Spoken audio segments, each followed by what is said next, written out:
Britain already maintains a naval presence in the Gulf, as does the United States and France. But the agreement to build a permanent base for UK forces is a sign of growing concern in the West about instability in a region it regards as strategically important.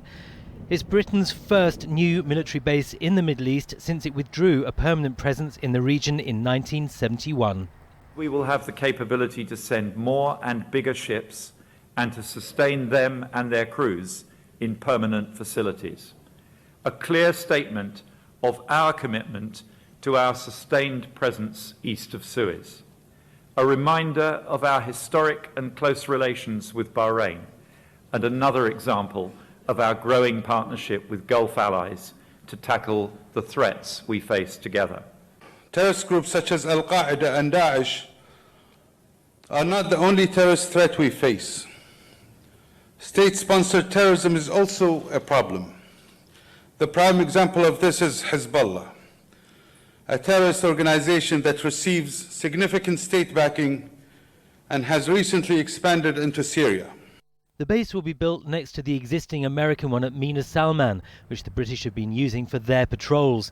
Bahrain will pay most of the $23 million construction costs of a port which will be big enough to take Britain's largest ships, including its new aircraft carrier Queen Elizabeth, which won't be fully operational until 2020. The deal is not without controversy. Bahrain continues to see protests by members of its majority Shia population over claims of discrimination by their Sunni rulers. Last month's elections were boycotted by the opposition. Promised reforms have been slow to be implemented.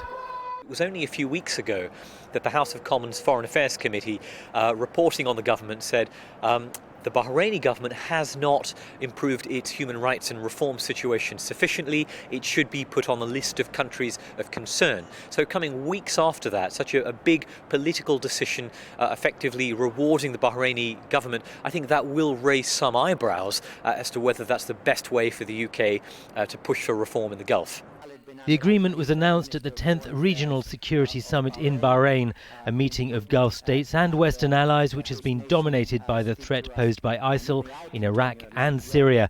No timetable for the completion of the new naval base has yet to be released. Richard Martin, Al Jazeera.